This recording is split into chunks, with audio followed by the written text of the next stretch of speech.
नमस्कार, वक्त की पुकार न्यूज़ लाइव में आप सबका स्वागत है। अभी हम रानीगंज प्रखंड के अंदर रानीगंज विधानसभा के अंदर हैं और यहाँ पर हमारे सामने मुखिया जी बैठे हुए हैं और भी यहाँ पर आरजेडी कार्यकर्ता के सदस्य बैठे हैं। आज हम कुछ खुसूसी बात पे यहाँ बातचीत करने आए हैं। अभी थोड़ी देर पहले यहाँ के लालजी हाई स्कूल के अंदर में तेजस्वी जी आए थे और उन्होंने मंच को संबोधन किया और लोगों के बीच अपना संवाद पहुँचाया। उसी संवाद से मुतल्लिक मैं यहाँ मुखिया जी से कुछ बात करने आया हूँ। सबसे पहले तो मैं नाम जानना चाहूँगा मुखिया जी। मैं सुनील कुमार सिंह जी, प्रखंड मुखिया संघ अध्यक्ष, राजद प्रखंड प्रवक्ता, रानीगंज से हैं। तो हमारे नेता के द्वारा भाषण दिया गया। हमारे विधानसभा रानीगंज के जितने भी मतदाता भाई, उनका उत्साह देखने को मिला। आप मीडिया प्रभारी भी देखे कि किस तरह का उत्साह था जी। और सीधा मूड है। सभी जाति धर्म के लोगों का एक ही कहना है कि नया पीढ़ी युवा का नेतृत्व करने वाला तेजस्वी सरकार हमको चाहिए। अभी जैसा कि मैंने सुना माननीय जो अभी प्रत्याशी हैं यहाँ पे, वो पहले शिक्षक थे, उन्होंने रिज़ाइन किया, उसके बाद वो टिकट लिए राजद से, अब वो चुनाव मैदान में हैं। तो आपको लग रहा है कि वो बहुत बेहतर और भविष्य में बहुत अच्छे कर पाएंगे वो? ये तो यहाँ रानीगंज विधानसभा के सभी दल, सभी जाति धर्म के लोग और ये जो शिक्षक थे, शिक्षक का क्या हाल सुशासन की सरकार में हुआ है उससे आप सभी भी जानते हैं। और उस पर सारे लोग ये विचार किए, शिक्षक के जो मानदेय का मामला है, बहुत सारी समस्या है, उस पर इन्होंने सुरक्षित क्षेत्र को देखते हुए प्रखंड और जिला संघ के शिक्षक संघ के अध्यक्ष भी थे और विचार विमर्श करके इनको टिकट दिलाया गया और यहाँ भारी बहुमत से इनकी जीत हो। देखा जाता है कि विभिन्न क्षेत्रों में, खासकर रानीगंज ही नहीं, मैं बोल रहा हूँ बिहार के सभी जगहों में या कहिए देश के सभी जगहों में अक्सर जात पात का वोट होता है, धर्म और मजहब के नाम पे बांट के वोट लिया जाता है। क्या आपको लग रहा है कि रानीगंज में ऐसा भी कोई समीकरण बन सकता है कि जात पात पे या धर्म मजहब पे बनेगा? ये समीकरण की जो बातचीत आपने बोले, इस जातिगत राजनीतिक या धर्म के नाम पर राजनीतिक, हमारे युवा नेता भाई तेजस्वी जी इस बंधन को तोड़ दिया है और बिहार का लहर आपको देखने को मिलता है कि अब बेरोज़गारी, मतलब बिहार की जो किसान की समस्या है, मजदूर की समस्या है, बदहाल बेरोज़गार जो बाहर दूसरे प्रदेश को जाता है, अब सभी जाति धर्म से ऊपर उठकर विकास चाह रहा है और विकास का मुद्दा ही अब आने वाले दिन में विकास पे बात कर रहे थे कि मेरे सरकार आने के बाद यहाँ पर विकास का काम चलेगा, रोज़गार दिया जाएगा, नौकरियाँ दी जाएंगी, स्वास्थ्य सेवा बेहतर किया जाएगा। ऐसे विकास मुद्दे लेकर वो मतलब पूरे बिहार के दौरे पे हैं। तो आपको लग रहा है कि वो जाति धर्म से हटकर जब वो विकास पे बात करेंगे तो वो अपना जीत दर्ज कर पाएंगे और यहाँ के मुख्यमंत्री बन पाएंगे?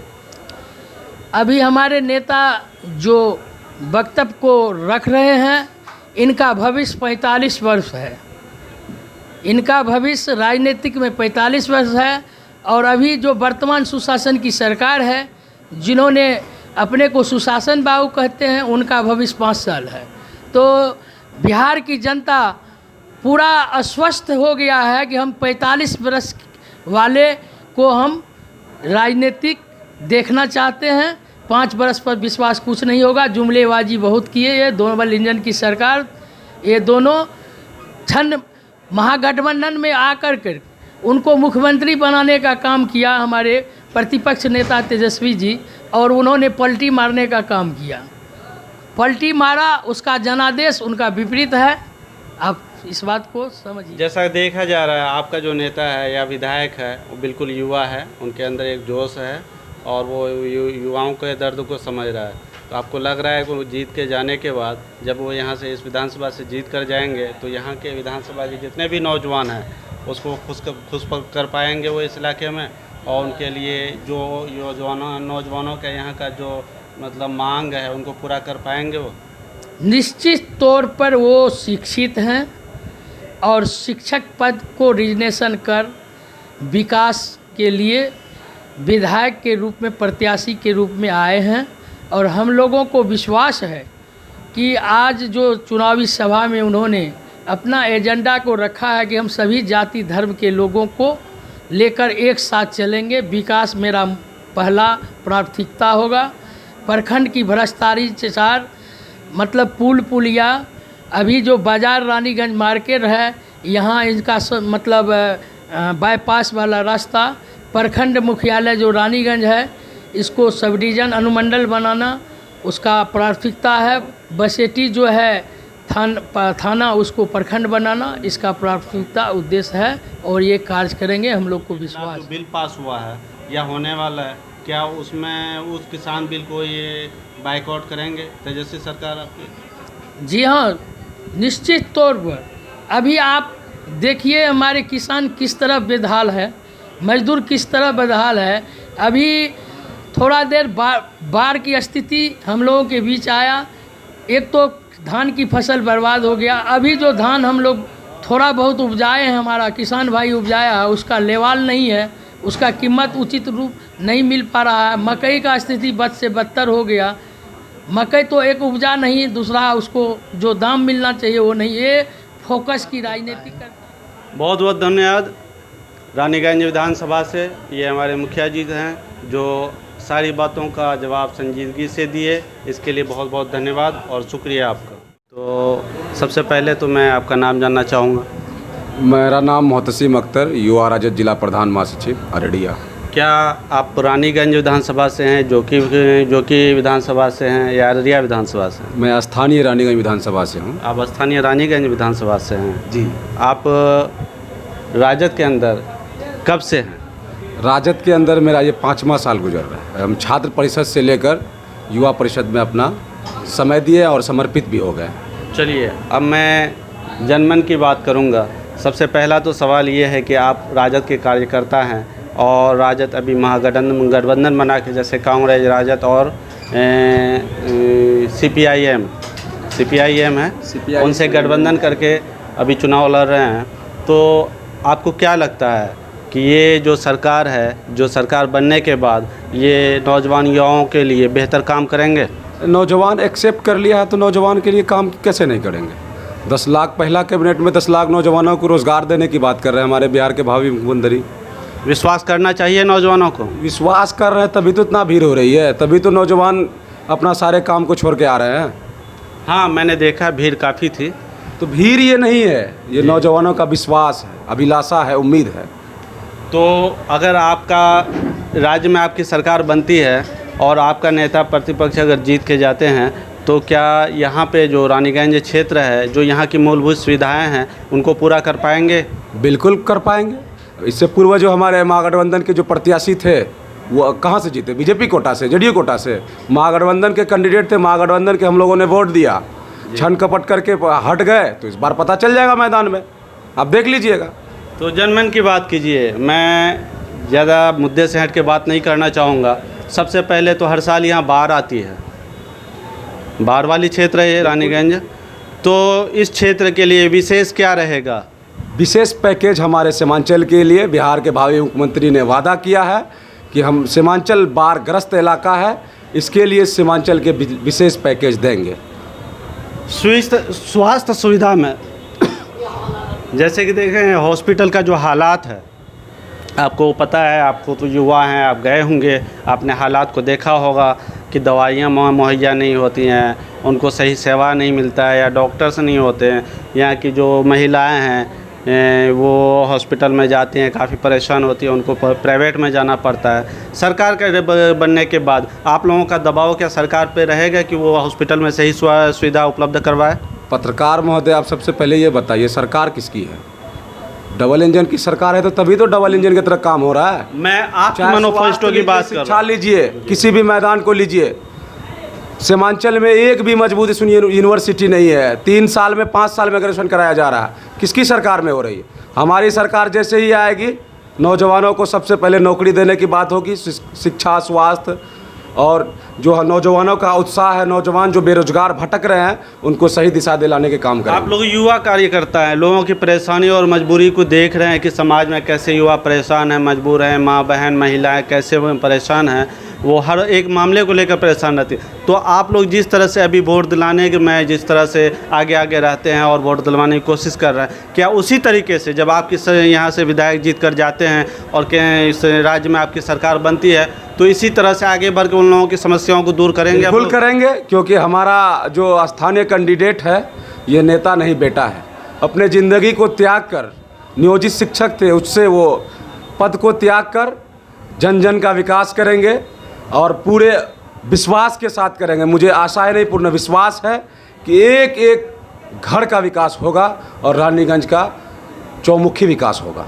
अक्सर मैंने ब्लॉक में जाके देखा है बहुत सारे ऐसे जो, हालांकि ब्लॉक में जब भी जाते बिना रुपये पैसे कोई काम ही नहीं होता, यहाँ तक कि एक अगर जाति और निवासी भ्रष्ट उसका है, हम लोग क्या करेंगे? तो ये ऐसी समस्याओं को आप दूर करवाएंगे? बिल्कुल करेंगे। हमारी सरकार जैसे ही आएगी हम सभी नौजवान ये घूसखोरी और रिश्वतखोरी बंद करवाएंगे। भाई सिस्टम तो उसका बनाया हुआ, चेंज करने में समय लगेगा, लेकिन हमारी सरकार करेगी।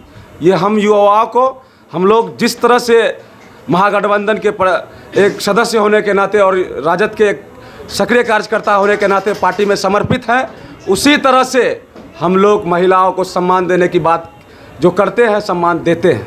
हम लोग जो नौजवानों को रोज़गार देने की बात करते हैं, रोज़गार देते हैं। हम लोग जो शिक्षा सुधार करने की बात करते हैं वो देंगे। आप देख लीजिएगा ना, आप देख लीजिएगा, समय बताएगा।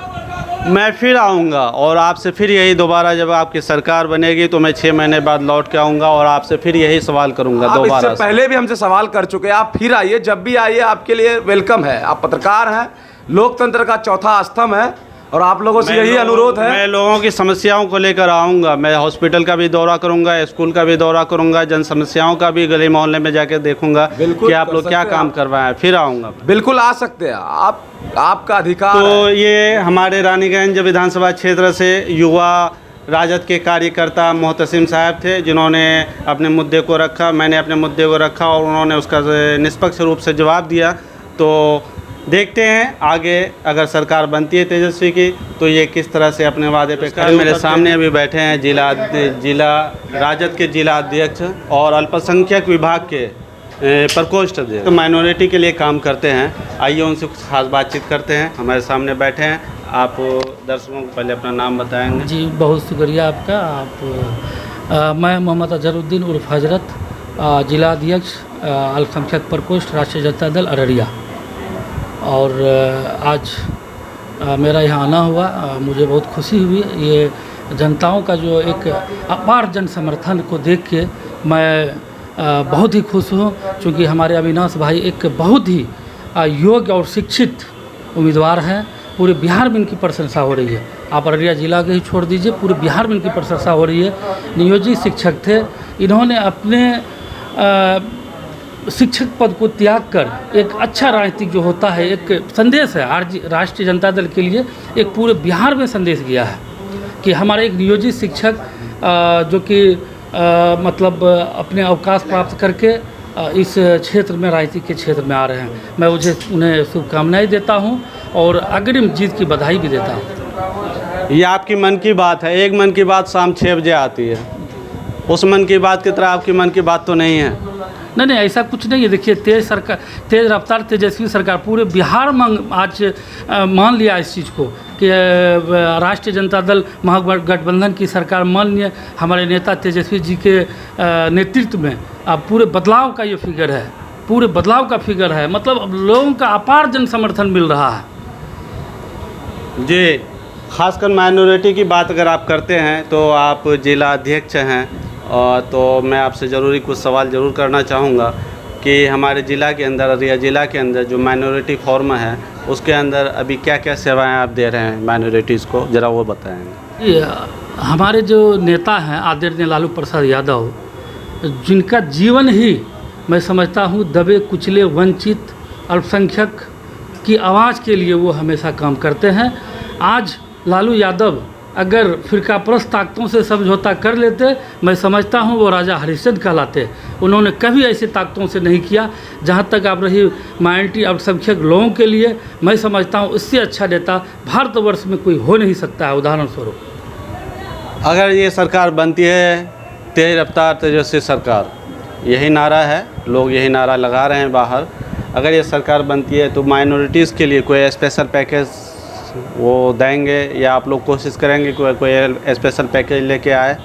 जी बिल्कुल स्पेशल पैकेज। उन्होंने तो ऐसे भी घोषणा कर दिया कि मैं सीमांचल वासियों के लिए आप लोगों को एक स्पेशल, चूँकि सीमांचल में हमारे माइनॉरिटी भाई बहुत ज़्यादा निवास करते हैं, बिल्कुल बोल दिए हैं। मदरसे जो हैं, हमारे जो इदारे हैं, अब हमारे जो खानका हैं, मतलब उसमें भी मान के चलिए हर तरफ से हर संभवतः जो भी मदद हो सके माइनॉरिटी के लिए होगा।